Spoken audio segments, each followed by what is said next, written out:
Bonjour, bienvenue dans ce rendez-vous matinal du sport. On va parler football, on va parler aussi basketball. Suite et fin sur le sélectionneur guinéen Paulo Duarte qui a été officiellement présenté à la presse du moins ce mardi. Cette cérémonie s'est déroulée en présence du ministre des Sports et de quelques membres du comité exécutif de la Fédération guinéenne de football. On va en parler dans cette émission et puis il y aura Afro Basketball 2025.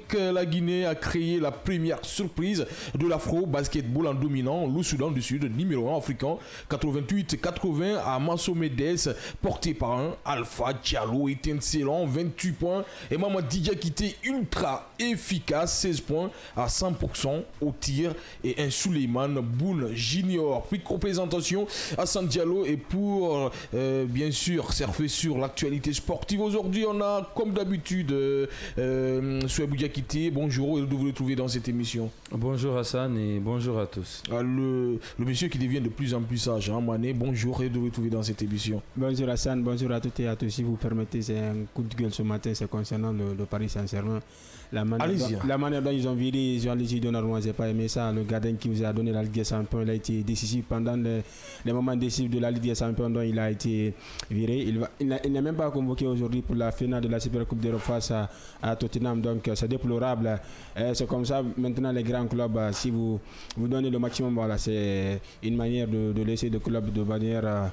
on ne comprend pas ce qui se passe parce que je n'aurais pas aimé ça. Vous avez aussi un petit mot? Non mais clairement, je le rejoins à 100%, je rejoins clairement à 100%. Je pense qu'il y a eu un total manque de respect envers Donnarumma. C'est quand même celui qui les a pratiquement, qui a bonifié toute la saison du Paris Saint-Germain. Devant, il y avait Dembélé, certes, il y avait d'autres joueurs comme Doué et Barcola, mais derrière, c'était le mur infranchissable du Paris Saint-Germain. Je me rappelle bien face à Arsenal, les sauvetages qu'il a fait, même contre Liverpool, et même en Coupe du Monde des clubs face au Bayern Munich en quart de finale, où il a sorti des arrêts pour permettre au PSG de se qualifier pour le reste de la compétition. Malheureusement, c'est comme ça, comme l'a dit l'entraîneur, que c'est aussi ça la vie professionnelle des footballeurs. Donc ils ont préféré le mettre de côté pour laisser place à Lucas Chevalier, pour ne pas au moins mettre de la pression également dans le vestiaire, vu que le coach aurait souhaité ou souhaite avoir un autre profil de gardien. Donc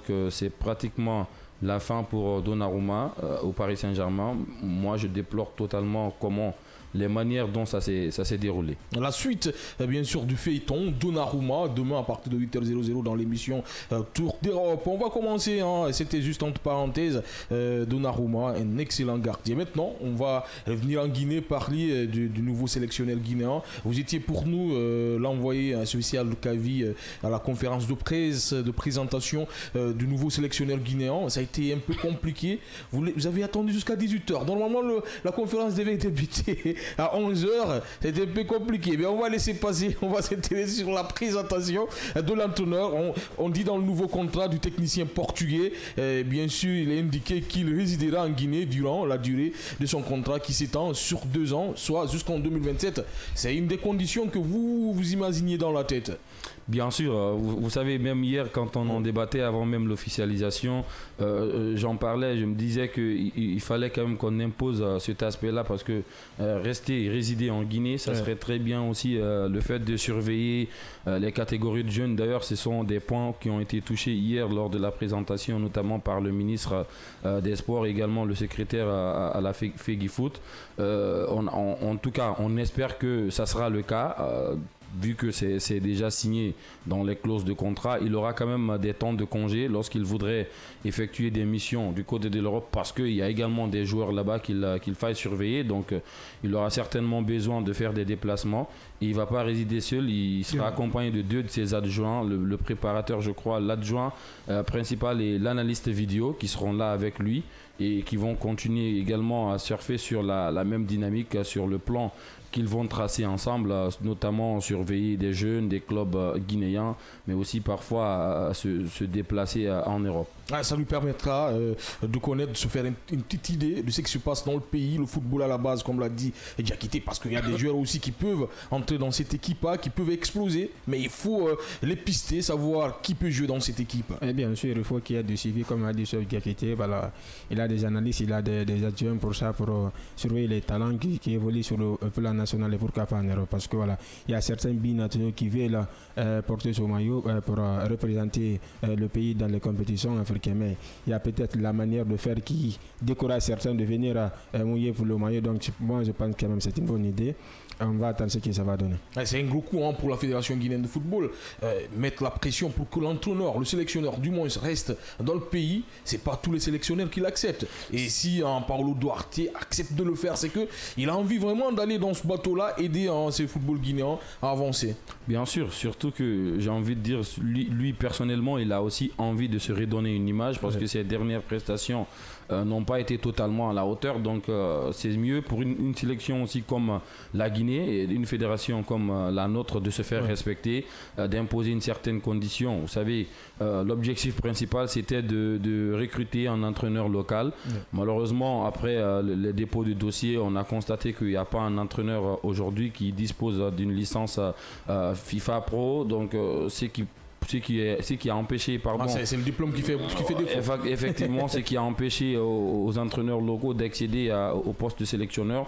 Et donc, on a estimé que le profil idéal après tout, parce que c'était d'abord après tous les dépôts de dossiers, ils ont analysé, ils ont finalement présélectionné 16 entraîneurs. Cette liste qui s'est réduite également en 5. Et donc, finalement, parmi les 5 qui ont été retenus, il n'y avait aucun entraîneur local.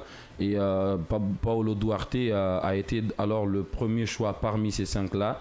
Et c'est là que tout s'est fait. Donc, on espère que toutes les conditions qui ont été posées seront acceptées, même si la fédération s'est retenue quand même de nous dévoiler les détails du montant de contrat qu'il juge confidentiel. Ça viendra. Mais voilà, donc ça viendra, ne vous inquiétez pas. On attend de voir. En tout cas, même lors de ses premiers mots, on a vu un entraîneur qui est enthousiaste, qui a envie de travailler avec un groupe. Maintenant, on va attendre sa toute première liste qui va tomber dans quelques semaines, voir ce que ça va donner, la vision qu'il vise. Alors, on va l'écouter justement, le sélectionneur de la Guinée, comme ça on revient pour en parler rapidement. En fait, pour répondre à votre question, c'est le projet que mon agent Tarek m'a présenté. Et après parler en conjoint avec la fédération.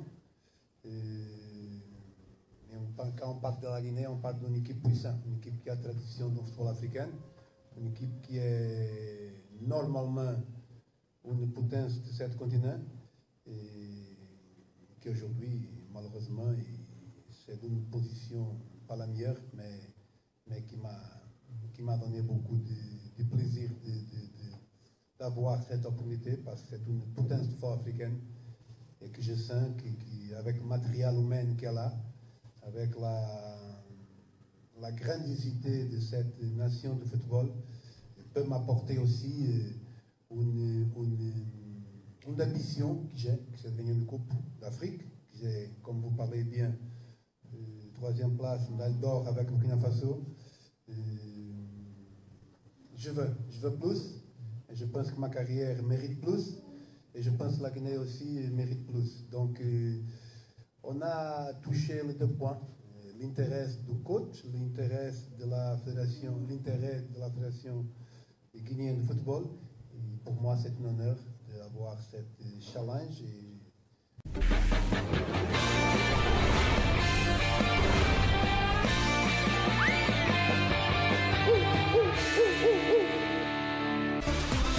Alors, vous l'avez écouté, on va commencer par vous, Mané. On sent ce que Diakité a dit, il a envie de faire, mais il faut trouver le mal.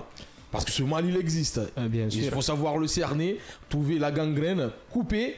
Et sinon, ça va être compliqué. Ça va être compliqué quand même. En l'entendant, on sent quand même, voilà, il est heureux. Il est enthousiaste de signer pour le CNI national. Mais vous avez déjà rappelé, voilà, il faut nous mettons voilà, les dispositifs parce qu'on n'a pas de stade homologué. Donc, ça va être compliqué de jouer en étranger. Donc, si nous terminons les travaux à temps pour avoir un stade homologué, on aura le public, parce qu'on sait que le deuxième homme, ça apporte énormément, surtout dans les moments décisifs. S'il y a un stade et que voilà, les conditions sont réunies, parce que voilà, il faut encourager les joueurs, je l'ai déjà dit, peut-être on aura un résultat attendu, mais pour le moment, je pense que la première attente, c'est de se qualifier pour la CAN. Alors on parle beaucoup des infrastructures de base, des stades homologués, je pense que ça commence là, mais il y a plein d'autres choses qui n'entrent pas en vigueur, qui empêchent cette équipe d'évoluer. Non, mais ce que vous avez dit, je pense que je suis totalement d'accord. D'ailleurs, il en a signalé lorsqu'il a pris la parole. C'était peut-être aussi pour envoyer un tout petit message de façon, comment dire, je ne sais pas, j'oublie les termes, voilà, à la fédération ou même aux dirigeants, parce qu'il avait dit qu'il aura besoin du 12e homme. Il parlait du public, il va falloir qu'on travaille ensemble, parce que quand on n'est pas ensemble, on ne peut jamais être plus fort. Donc c'est aussi des messages qu'il envoie pour permettre également d'avoir toutes les conditions réunies autour de lui pour après avoir les résultats. Maintenant, moi, il y a un passage qui m'a un petit peu retenu, mais c'est aussi normal parce qu'il était dans son rôle. Quand on arrive dans une sélection, on se doit au moins un petit peu de respect envers les anciens. Il a commencé par souhaiter un prompt rétablissement aux joueurs blessés, notamment Seydou Sow, Agibou Kamara, et également souhaiter que ceux qui n'ont pas de club aient un club. François Kamano, Julien Janvier, Morla Essila. C'est normal. Voilà, il est dans son rôle. Après, c'est à lui de voir s'il va sélectionner un joueur. Clairement, après, il est dans son rôle, mais le public, on a senti une sorte de malaise quand le nom de François Kamano est sorti, parce que certaines se disent qu'ils ne savent même pas ce qu'il a donné au sélectionneur. Hier, il y en a qui m'ont dit... François Kamano, pourquoi il vient dans la bouche du nouveau sélectionneur? Il y a quelqu'un qui m'a dit qu'il ne sait pas, qu'il se demande quel sort on a jeté sur la Guinée, parce qu'à chaque sélectionneur qui arrive, il parle de Kamano. Donc, mais moi, je me dis qu'il était dans son rôle, parce que c'est normal aussi de respecter les anciens. Il ne faut pas aussi se stagner dans le temps. On attend. Le prime de Kamano se dit qu'il va revenir. Alors, on attendra sa toute première liste pour juger quoi que ce soit. Maintenant, à lui, il a insisté sur le fait que ça reste un entraîneur rigoureux, il aime bien les joueurs, mais après quand c'est le moment de travail, ça badine pas. Nous, on a l'espoir, parce que au moins, même si le passé n'est pas totalement glorieux, mais c'est l'homme qu'on connaît, au moins il a un style de jeu particulier à lui. Donc on attend surtout cette rigueur-là au sein de notre équipe nationale. Comme je l'ai dit hier, le talent, on n'en manque pas. Maintenant, il faut beaucoup plus de solidarité, beaucoup plus de rigueur ou de solidité défensive également, même si on a aujourd'hui quelques joueurs comme Diakabi, mais on a beaucoup d'autres attentes. Moi-même, hier, j'aurais voulu lui poser une question concernant nos joueurs binationaux aujourd'hui qui peuvent toquer à la porte de l'équipe nationale, Simakan, Bafodé Diakité. Mais malheureusement, on n'en a pas eu l'occasion, mais je pense qu'on en aura très bientôt.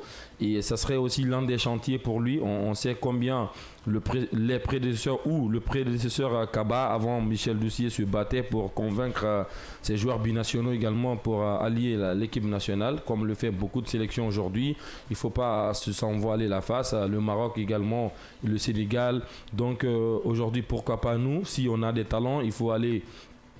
il faut aller les plaider, mais c'est pour l'intérêt supérieur de la nation. On attend une mission, en tout cas âpre, une mission dure pour Paulo Duarte, parce qu'hier, lors de sa présentation, il y avait devant plus de 50 journalistes. Lui-même, il a compris totalement la pression qui pourrait être sur ses épaules. Il a clairement dit: j'appelle également l'appui de la presse, parce qu'il voudrait quand même que nous allions sur la même direction pour pouvoir atteindre nos objectifs ensemble. Et il a appelé à l'unité, comme l'a dit Souaibou Presse, les supporters guinéens et puis les responsables en général de l'institution. Mais ça va être compliqué. Il faut une réconciliation entre l'Ocili et surtout ses supporters, parce que là c'est compliqué. Pas de CAN, pas de Coupe du Monde, pas de compétition. Le CHAN, on est out. Donc il faut essayer de rétablir tout ça. Ça va être compliqué. C'est du pain chaud dans les mains pour Paulo Duarte. Bien sûr, c'est du pain chaud. C'est pourquoi je disais le premier objectif, c'est de se qualifier pour la Coupe d'Afrique des Nations, parce que voilà, le public est mécontent. Le seul espoir, c'était le Chili local. On a vu ce que ça a donné, donc une désillusion, parce que la qualification va être très compliquée. Voilà. L'espoir est permis. On ne va pas quand même, disons, être pessimiste. Moi, j'ai de l'espoir. Donc il faut qu'il essaie de conquérir là, le public sportif parce que voilà, il y a cette désolidarisation après c'est quoi la non-qualification de la CAN et de la Coupe du Monde. Mais avec lui, on espère qu'il y aura voilà, une équipe réunie, une équipe solidifiée pour essayer de se qualifier pour la CAN. Après ça aussi, son boulot à faire dans l'installation de l'entraîneur. Il est déjà installé, mais pour l'aider dans son boulot, parce qu'on connaît aujourd'hui cette presse guinéenne qui est super divisée, chacun a son clan. Est-ce qu'aujourd'hui c'est le moment de s'unir autour du sélectionneur, parce qu'il faut sauver le football guinéen? Non mais on en est conscient, tout le monde le sait désormais avec tout ce qu'on a traversé. Si on n'a pas pris conscience de s'unir autour d'un objectif commun, je pense que ça serait que de l'éternel recommencement. Ce n'est plus le Quator, Michel Doucier, Pakilé, pratiquement et les Kaba, deux autres, tout le monde, pratiquement on a fait une sorte de petite table rase, c'est que moi j'avais souhaité depuis très longtemps. Donc il y a une nouvelle équipe qui débarque et aujourd'hui on doit normalement s'unir autour de l'objectif, le projet qui est mis en place pour pousser le football guinéen à aller de l'avant.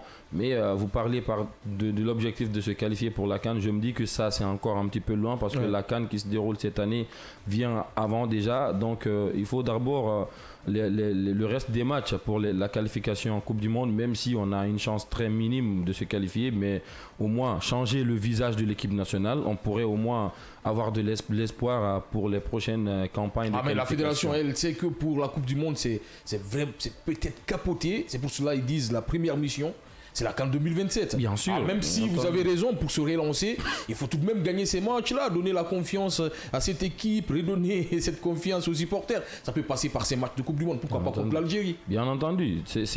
D'ailleurs, ça sera pratiquement son premier véritable test, parce que il faut qu'on s'attende. C'est pas très tôt pour dire que c'est son véritable premier test. Ça serait son, parce qu'ils viennent d'entrer dans cette équipe. Mais je pense qu'il affrontera d'autres équipes avant l'Algérie. Donc voilà pourquoi je dis il aura peut-être le temps d'observer ses joueurs avant le match. La Somalie qui est un petit poussé, parce que c'est la Somalie après l'Algérie. Il aura le temps d'observer ses joueurs avant ce match, donc c'est pourquoi je dis que ce serait son véritable test. Il a la possibilité de remporter le match face à la Somalie. Maintenant, face à l'Algérie, même si on les a battus au match aller, ça sera un tout autre match parce que les temps ont changé. Mais je pense que ces deux matchs vont lui permettre lui-même de jauger l'équipe, de voir ce qu'il veut mettre en place pour les prochaines campagnes de qualification. Vous avez raison, parce que l'Algérie va jouer une finale contre la Guinée. Bien sûr. Ils vont se dire dans la tête, pour se qualifier, pour la Guinée, c'est déjà mort. Mais il faut qu'on gagne, parce qu'il y a d'autres équipes qui sont en train de jouer le renard derrière. Donc il faut le gagner ce match. Ça va être un véritable test pour Paulo Duarte. Il a tout à fait raison, Gakité. Oui, bien sûr. Voilà. Vous savez, quand même, les Fennecs d'Algérie, c'est une équipe redoutable sur le plan continental. Donc on a battu chez eux. Oui, bien sûr, voilà. Vous savez, les équipes maghrébines, là, voilà, la Guinée souvent gagne face à rencontres des équipes maghrébines. On a vu avec même le Maroc. C'est un véritable test, mais ça va déjà dire. Donc il y a forcément des rencontres avant le vrai test. Lui-même aura une idée de ce qu'il va faire sur le long terme, parce que voilà, l'objectif c'est de redonner un peu l'identité du jeu à notre formation et essayer d'avancer.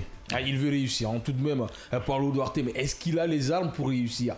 Comment vous l'avez vu hier? Est-ce qu'il a les armes pour réussir? La grosse question, moi je l'ai trouvé surtout très prudent, parce qu'il n'a pas voulu trop s'aventurer dans les déclarations rapidement, parce qu'on sait combien c'est facile de se faire rattraper, le football qui va très très vite, donc il y a des déclarations, il faudrait s'en retenir parfois. Le journaliste qui a posé la question avait insisté sur le fait d'avoir terminé 3e avec le Burkina Faso. Il en est revenu, il a d'ailleurs dit dans sa déclaration. Donc il pense que la Guinée pourrait être au-dessus en termes de talent. Donc lui aussi également, il a besoin de beaucoup plus de choses dans sa carrière. Il a dit que sa carrière méritait mieux et la Guinée également mérite mieux. Donc ça veut dire que c'est parti pour être un mariage parfait. Mais est-ce qu'il a les armes? Pour répondre directement à la question, je pense que sur le terrain, il pourrait avoir les armes. Mais peut-être en dehors du terrain, ça pourrait être un peu compliqué. Ça peut être un peu compliqué, peut-être. Sur tous les joueurs, le vestiaire, ça va être un peu chaud pour trouver le leader de Paulo Duarte. Ah, bien sûr, non. Je pense qu'il y a un leader aujourd'hui qui se définit naturellement, c'est Guirassy. Mais avant, il faut l'accepter. Oui, bien sûr, on va voir. Ça serait pas compliqué parce que Serhou Guirassy, ça n'a jamais été un joueur d'ego, même s'il a ses principes. Mais il y a d'autres leaders également derrière. Mais est-ce que des mecs comme Isiaga Silla vont revenir? On sait qu'il a changé de club, donc le niveau a un petit peu diminué également. C'était le capitaine après Naby Keïta. Est-ce que Naby même va revenir? Il y a Diakaby qui est derrière également quand Isiaga n'est pas là pour récupérer le brassard de capitaine. Ou est-ce que lui, il va finalement choisir son nouveau capitaine? On va attendre de voir sa toute première sélection. Ça aussi, ça va être difficile pour vous, trouver le capitana et tout ça. Non, je pense que ça serait pas compliqué. Il y a des leaders déjà définis dans le groupe. On connaît comment on procède en Guinée. Il y a l'ancienneté, il y a également de l'expérience qui compte. Parce que après Naby, il y a Isiaga qui a naturellement récupéré le brassard de capitaine. Même si des mecs comme François sont plus anciens que Mouktar Diakaby, mais on voit l'aura, tout ce qu'il peut apporter à la défense. Donc naturellement, il y a des joueurs qui ont ce côté-là, leadership naturel. Donc il a récupéré, il était le vice-capitaine derrière Isiaga quand Naby n'était pas là. Mais maintenant, est-ce que Naby va revenir? Est-ce que Isiaga sera là? C'est là les points d'interrogation, les interrogations qu'on puisse soulever. On attend sa première liste, comme je le dis. J'ai pas envie de me lancer en profondeur, de le juger. Vous pouvez, trop loin. C'est normal. Oui, mais on trouve attend. Tous il a dit, il a besoin de la presse. Donc nous, on va lui dire ce qu'il faut faire. Bien entendu. Parce qu'on connaît bien notre équipe. Si on accepte de nous écouter, parce que c'est aussi ça. Il y a quelqu'un d'ailleurs qui a dit qu'il faudrait pas s'entourer par des dinosaures qui vont essayer de troubler comme d'habitude, son environnement. Il faut s'en méfier. Le fait d'ailleurs qu'il résiderait en Guinée, pour moi c'est aussi un risque, parce que certains vont vouloir être coûte que coûte des partenaires avec lui, très proches. J'ai dit, c'est pas simplement les stades homologués. Il y a autre chose. On connaît aujourd'hui la culture guinéenne. Regardez comment des blogueurs sont en train de rentrer dans les chambres des joueurs. Il faut stopper tout ça. Quand un joueur est là pour se concentrer, il est à l'internat, il prépare un match très important pour une qualification. Imaginez une qualification de Coupe du Monde, de Coupe d'Afrique des Nations. Ils sont là à être importunés partout par les blogueurs, les supporters, les journalistes d'ailleurs qui connaissent que ça ne se doit pas. Je pense que tout ça, ça doit être stoppé. Alors, vous avez parlé des dinosaures qui tournent autour d'un entraîneur, d'un président de club. Tout ça, il faut stopper pour des voyages, pour de l'argent, pour tout ça. Il faut arrêter. Moi, je pense qu'il a beaucoup à faire, même si tout ça ne l'incombe pas, mais sur le plan du football, il doit essayer de mettre la tête tranquille, essayer de prendre les hommes qu'il faut, les placer, nous créer une équipe compétitive qui peut aller jusqu'au bout des compétitions. Oui, pourquoi pas se qualifier pour la CAN et jouer ces deux matchs-là, la Somalie, l'Algérie, et gagner, réconcilier le public et le Sénégal national Guinée. Moi, je pense que c'est pas simplement les infrastructures de base. Il y a autre chose à faire dans cette équipe et il faut le faire maintenant, avant le début des qualifications de la Coupe d'Afrique des Nations. Mais bien sûr, il faut le faire maintenant parce que voilà, la division des clans, on l'a déjà dit, donc ça peut créer des égos, ça peut créer une mauvaise formation parce que s'il se crée des partenaires, on sait ce qui va se passer. Mais concernant le leader technique, actuellement, il n'y a pas de débat. Je pense qu'il va essayer de construire l'équipe autour de Guirassy parce que c'est l'attaquant qui rayonne, comme l'a dit Chef Diakité, il n'a pas d'ego, c'est un joueur, disons, qui a ses principes mais qui n'est pas compliqué sur le terrain, c'est un joueur humble.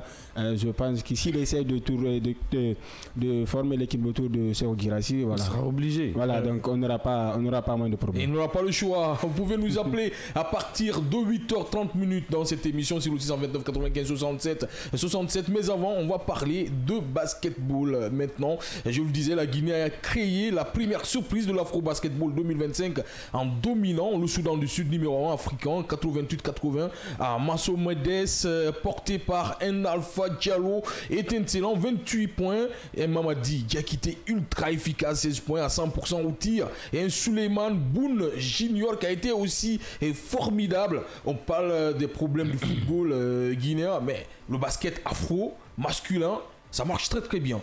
Il faut dire l'équipe nationale du basket ou même les équipes nationales du basket. Les filles se sont fait laminer. Les filles c'est certes, mais les équipes de jeunes, ils sont énormes. On se rappelle en 2023, c'est cette équipe de jeunes qui nous a apporté le titre de l'Égypte. Moi personnellement, je n'ai carrément aucun doute sur cette formation de Silly Basket parce que pour moi c'est une équipe très très homogène, composé des joueurs binationaux, mais et aussi surtout battre le numéro 1 africain. Bien sûr, c'est un exploit. J'ai entendu dire des gens hier que c'était un exploit, mais moi je me dis que je dis, vous avez parlé de surprise, mais c'est carrément un exploit parce que venir à bout de cette formation, surtout qu'on avait un avantage énorme avant la fin du match, mais après ils ont essayé de remonter. Malheureusement, on a bien tenu et on est parvenu à s'imposer. Déjà, ça veut dire que nous envoyons un message énorme à tous les adversaires, surtout le prochain, le pays organisateur qui est l'Angola, qui est le prochain adversaire de la Guinée, et après la Mauritanie. Donc on envoie un message important. Et vous avez parlé tout à l'heure de... Surtout que la Guinée n'a pas perdu l'Angola. Hein, bien sûr, je pense que déjà le fait de battre cette formation de Soudan du Sud montre clairement qu'on n'est pas là pour rigoler. Et moi, ce qui m'a le plus plu dans cette équipe, c'est le fait, l'arrivée de Alpha Diallo dans l'équipe nationale, parce que pour moi c'est un surplus, c'est un joueur hors norme, un joueur différent.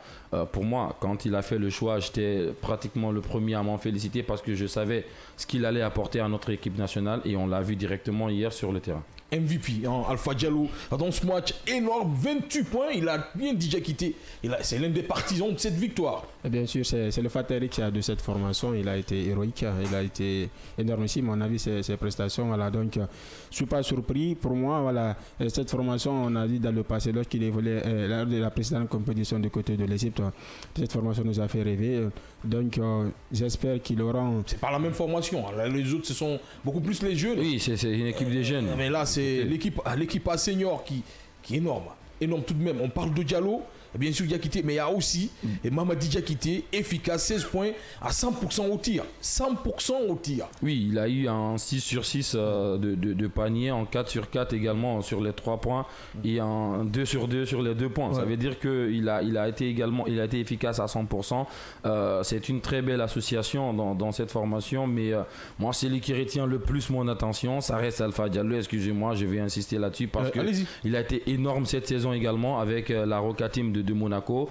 Ils sont même parvenus à battre, à éliminer le Barça en Euroleague après 5 confrontations, et lui il a été élu en fin de saison meilleur défenseur du championnat. Donc ça prouve à suffisance qu'on a une rockstar dans notre effectif. On doit s'en méfier, s'en féliciter et en être fier. C'est aujourd'hui notre Serhou Guirassy du côté du basket.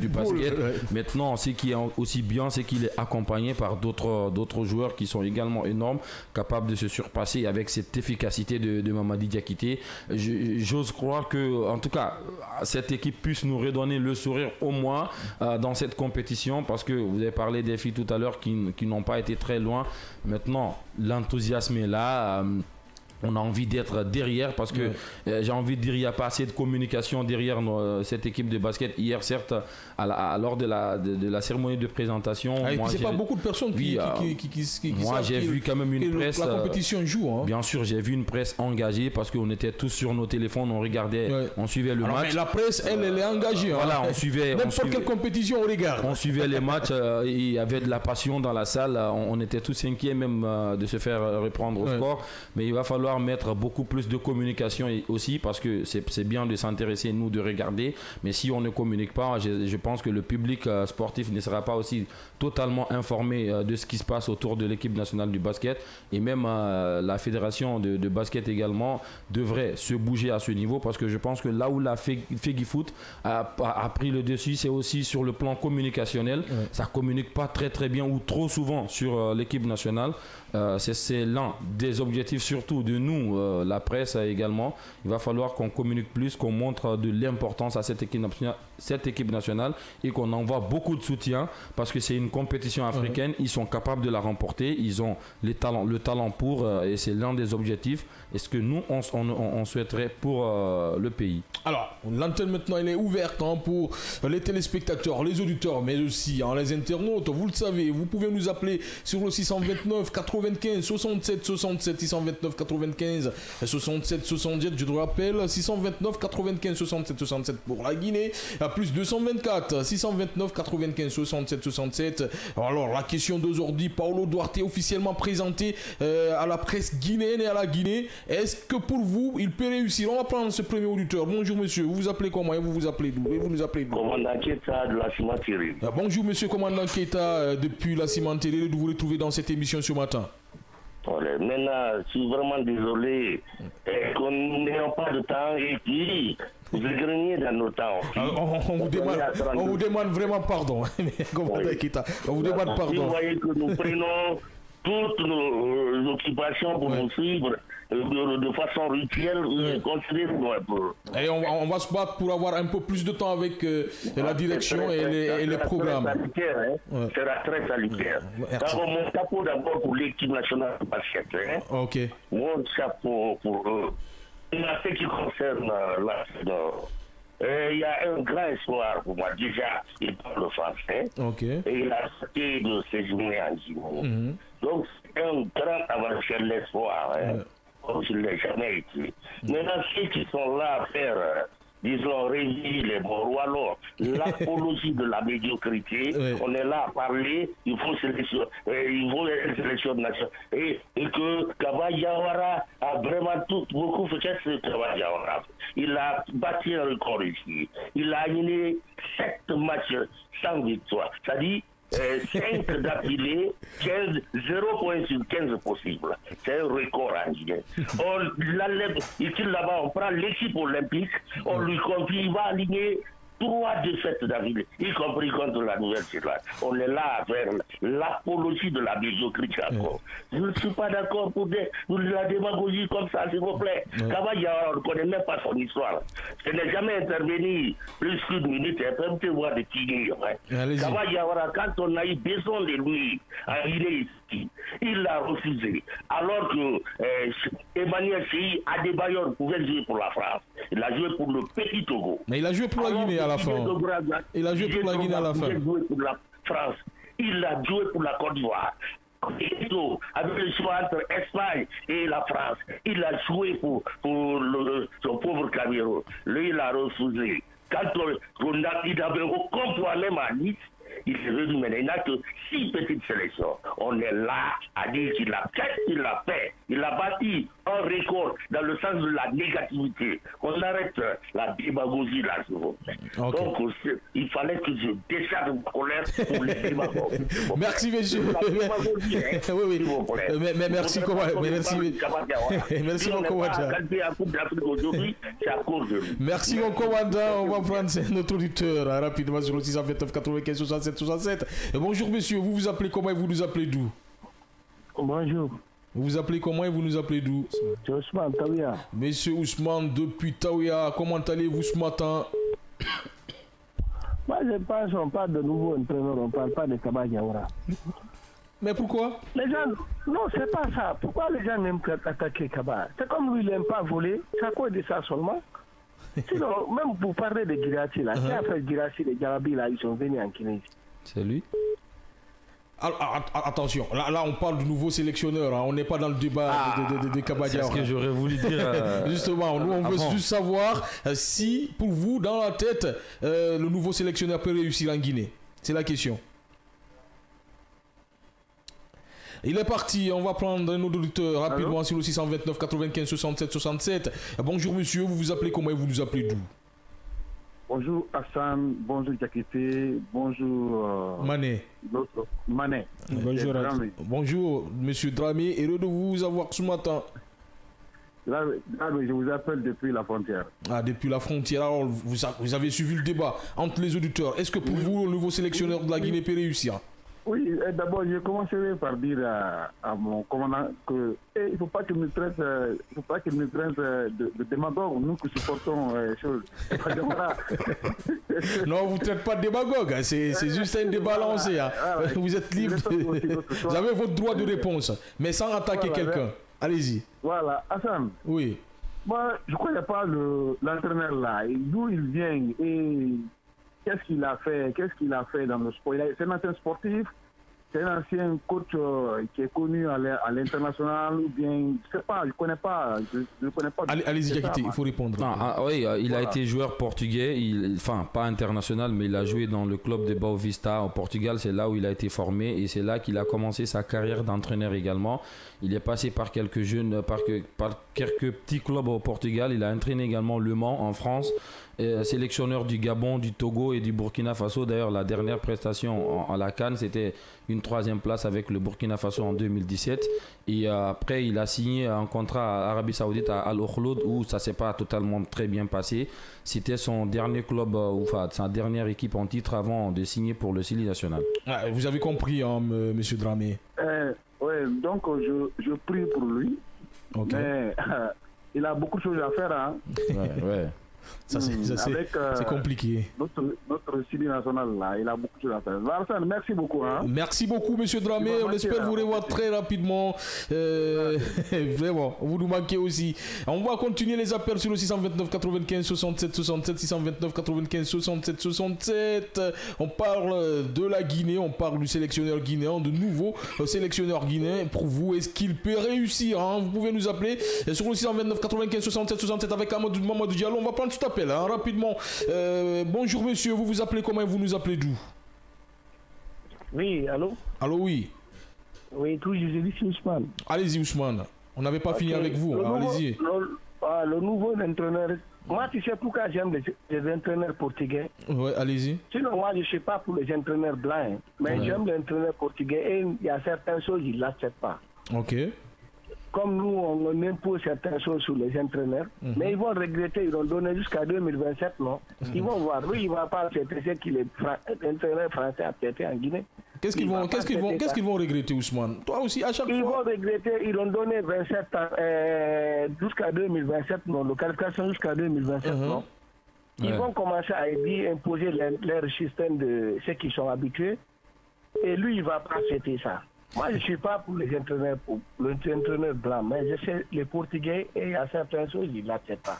Merci Ousmane, on espère te revoir, t'avoir demain aussi. Maintenant, on va continuer avec le standard 629 95 67 67. Bonjour monsieur, vous vous appelez comment, vous nous appelez d'où? Essayez d'éteindre votre poste récepteur, sinon c'est compliqué de vous écouter dans ce studio. Est-ce que vous êtes là? Bonjour. Oui, bonjour. Vous vous appelez comment et vous nous appelez d'où? C'est Yansané même, je vous appelle de Warira au centre de Café. Depuis Warira au centre de KPC, merci pour cet appel ce matin, allez-y. Je suis au stade avec les joueurs Mafia. Au stade avec les joueurs, ok, merci beaucoup pour cet appel. On vous écoute hein, par rapport au nouveau sélectionneur guinéen. Bon, à travers du nouveau coach là. Oui, allez-y. Vraiment, moi j'ai un peu confiance en lui. Et pourquoi vous avez confiance en lui? Il n'a jamais sélectionné la Guinée tout de même. Mais j'ai vu son parcours. Une 3e place, seulement une 3e place. Il n'a jamais remporté de trophée. Hein. Ouais, avec le Burkina. Oui, justement. Bon, on lui souhaite bonne chance pour lui. Merci. Pour que l'équipe nationale avance. Merci pour cet appel. On va prendre cet auditeur, peut-être le dernier. Et bonjour monsieur, vous vous appelez comment et vous nous appelez d'où?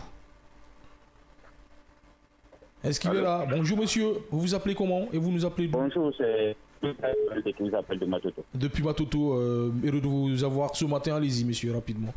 Okay. Monsieur, moi je voulais dire qu'on voit de coq à l'âne dans ce pays-là. Ok, allez-y. La Guinée n'a pas un problème d'entraîneur, mais un problème de joueurs. Parce que la plupart de nos joueurs qui viennent ne se prennent pas fond. Ok. C'est ça le problème de Guinée. On n'a pas un problème d'entraîneur. Hein. Sinon, on peut prendre des entraîneurs là. Parce que la Guinée.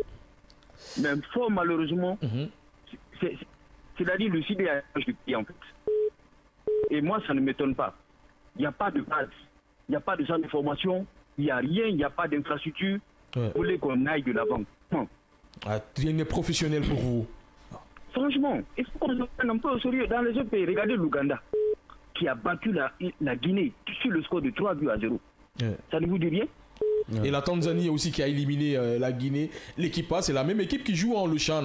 Donc c'est un peu compliqué. Ça fait mal quand même. C'est les petites équipes qui battent la Guinée à chaque fois. Merci monsieur pour cet appel. On va vous avoir demain. Pour la suite, c'est la fin de cette émission. Merci Diakité d'avoir été avec nous. Merci, c'était un plaisir. Merci Mané. Merci, c'était un plaisir. Je donne un carton vert à l'ensemble de la technique de la régie, mais aussi à la rédaction sportive qui m'a aidé à préparer cette émission. On se retrouve demain à partir de 8h00.